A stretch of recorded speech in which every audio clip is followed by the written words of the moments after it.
You are listening and watching to a very special podcast. We got more on Briar Devlin, and she's going to be very helpful today with assistance from Tiger and Barnaby, or should I say Kotetsu and Barnaby. Woo! Here we go. Briar Devlin was trying her best to discover what these dreams are trying to mean when all of a sudden there was a tap on her shoulder. Maggie? What are you doing here? Briar said. I need your help with something.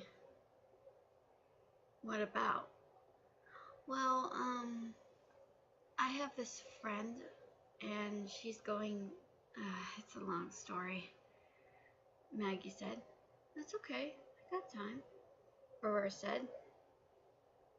Taking a deep breath, Maggie explained about how this friend, Helda, had tried to take her own life, but she is having a pretty desperate time. Briar was surprised. Then she was even more shocked to hear Maggie ask, Can you, Barnaby and Kotetsu, talk to her? Whoa. You want me, Kotetsu, and Barnaby to talk to her? Why? Because, 1, the greatest duo ever. They're not just badass on Hero TV, but they're really good people. 2, you are one of the best, and you're not even from Hero TV, but you're one of the best agents, not to mention the most kindest. Okay, what's your point? My point is, you guys are like, what I saw you did, I actually saved a lot of lives, and you helped me. I wanted to owe you something. Oh, jeez, don't get too emotional. No, I mean it. I owe you. Please. This friend means a lot to you? Yes, she just needs someone to maybe cheer her up. Please, can you help me? If she doesn't get any help or anyone to talk to, she's gonna take her own life again, and I can't let that happen again, and I'll be having no choice but to put her in a mental hospital, Maggie said. Briar sighed. All right, I'll do it. You will? Yeah, of course. I'll help you. But don't let me owe you any favors. Thank you. Maggie went away. Later on, Briar, Kotetsu, and Barnaby were shocked to see this depressed girl from the window outside of the hospital. Whoa, she looks really miserable, Briar noted. I know, she's been like this. She hardly ever talks. Maggie said, So what do you want us to do? Talk to her? Yeah, but go easy on her, okay? She had pretty much of a tough day today. I don't think you want to make it worse, Maggie said. Kotetsu nodded. Yeah. I don't know. Are you sure? I mean, I can't even understand my daughter before. I'm not sure if... Just ask her what's wrong and maybe just ask her a few questions. But don't ask her anything that relates to Nevermore. Just try to be nice, Maggie said. No problem, Briar said. And you're sure this is gonna work? Barnaby asked. Look, pretty boy, I asked you because I know you went through a hard time in your life. So maybe try to have a little bit of empathy, okay? Really? Oh, come on. Don't push him. I'm not. I'm just saying. You guys are the perfect people to talk to her. I don't believe this. Why couldn't you ask Chloe? I tried asking her, but she said she was too busy. And asking Randy, I don't know. She was busy too. What about Tilda? She was also very busy. And I don't know if Marina and the others would do it because, hello, too overwhelming? Yeah, true. That would pretty much make things a bit worse. Okay. Wish us luck. Luck, Maggie said. Once Briar and the greatest duo from Hero TV entered, they saw Hilda didn't even look up. Hi, Briar said. Hilda looked up. Oh, hi, she said shyly.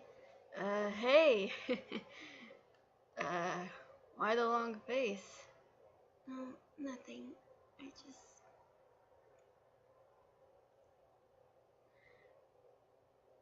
Suddenly, Kotetsu noticed that her wrists were bandaged, but there were some writings on there. Oh, that's cool. Looks like people are signing your names. What the hell? Kotetsu? Briar said, nudging him. Hey. Oh, yeah, they are pretty cool. It's pretty nice.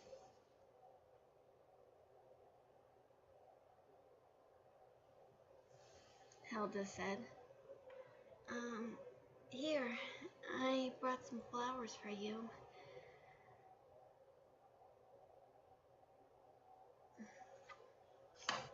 Oh, roses and daisies. Even carnations. Thanks. No problem, Briar said. Boy, it was pretty awkward.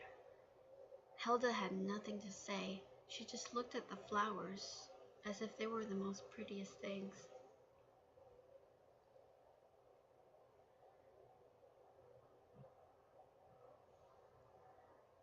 Briar had to think for a moment.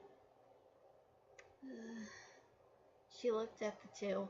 They didn't know what to say, but then Kotetsu spoke out something very quickly. So, how's the recovery coming? Oh, good, Hilda said. Oh, it is? The wounds are getting better? Kotetsu asked. Yeah, they're getting a lot better, Hilda said. Then Barnaby had to open his mouth. Why did you... No.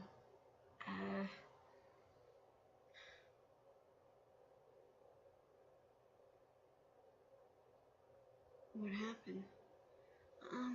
Oh. Hilda got a little bit teary-eyed. I tried to take my own life, she said sobbingly. Hey, that's not gonna help. You just have to have a reason. A reason for doing this? I mean, why do you care? Hilda asked. Because I know what it's like. Something traumatizing. I would feel really angry and really unstable with myself.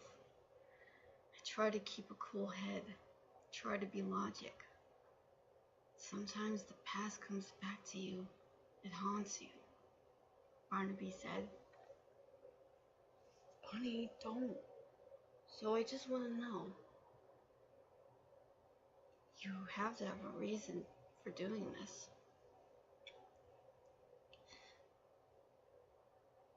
I don't know.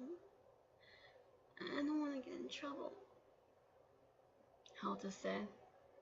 Hey, you were once from Nevermore, a victim, a weapon. What you went through was not your fault. They put you through that. They abused you, hurt you so much. You gotta give a reason.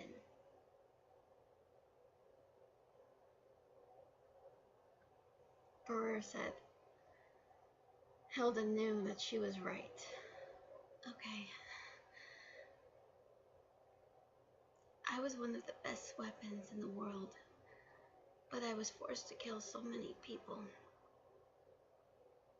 I thought there was no place on this earth for me.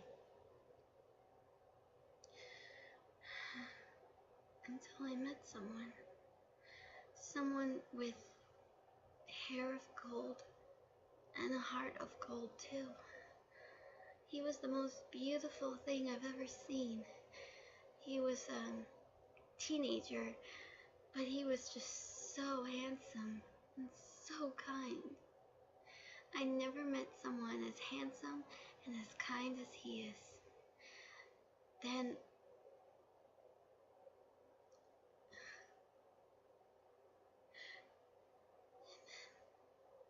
it happened.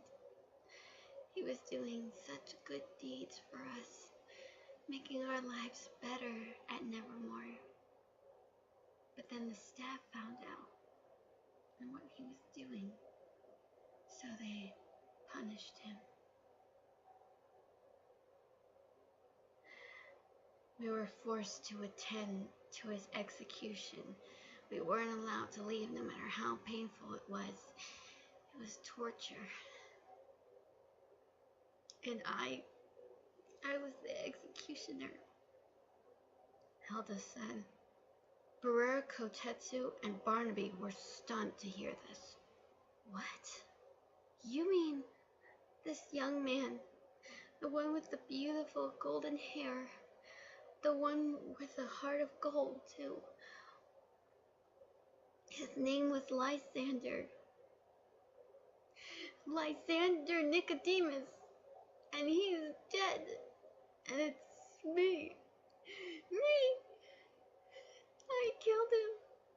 That's why I had to. They forced you, didn't they? Yes. I'm thinking about it. And after that whole thing, after I was forced to kill him, I began to cry. I cried, and then all of a sudden, with so much anger, everything that Nevermore has put us through, I lost control, and I destroyed the building and killed all the staff, letting all the children escape. But the pain that burdens me, that I couldn't even stop myself from pulling the trigger on my dear friend, and how he changed everybody's lives. And that's why Nevermore was not only the most worst place that a human would step inside, it was the most vile. But this boy, he would remain in our hearts. But I always wonder if he'll ever forgive me. So, there you have it. I was forced to kill someone. I took my own life because I met Lysander's family, but the older sister called me a murderer, but she didn't even know the whole story, and I tried to explain, but she didn't even want to hear it. And I knew it was my fault that I killed an innocent guy. I was prompt to kill him. I didn't want to do it, but they forced me, and I did it. Hilda was getting emotional. Briar embraced her. It's okay. It's okay. Calm down. It's gonna be fine. How do you know? Because I've been through something traumatizing too. Pain never goes away. Gotta understand that, okay? Briar said softly. Hilda nodded. Briar knew how this girl felt. She could totally relate. Pain never really goes away. Sometimes it stays with you for a long time. Can never really change it. Really can't. Sorry guys, that was pretty depressing. Anyways, thank you so much for listening and watching. Stay tuned for more coming your way. I'm Catherine Donovan. See you next time. Bye-bye.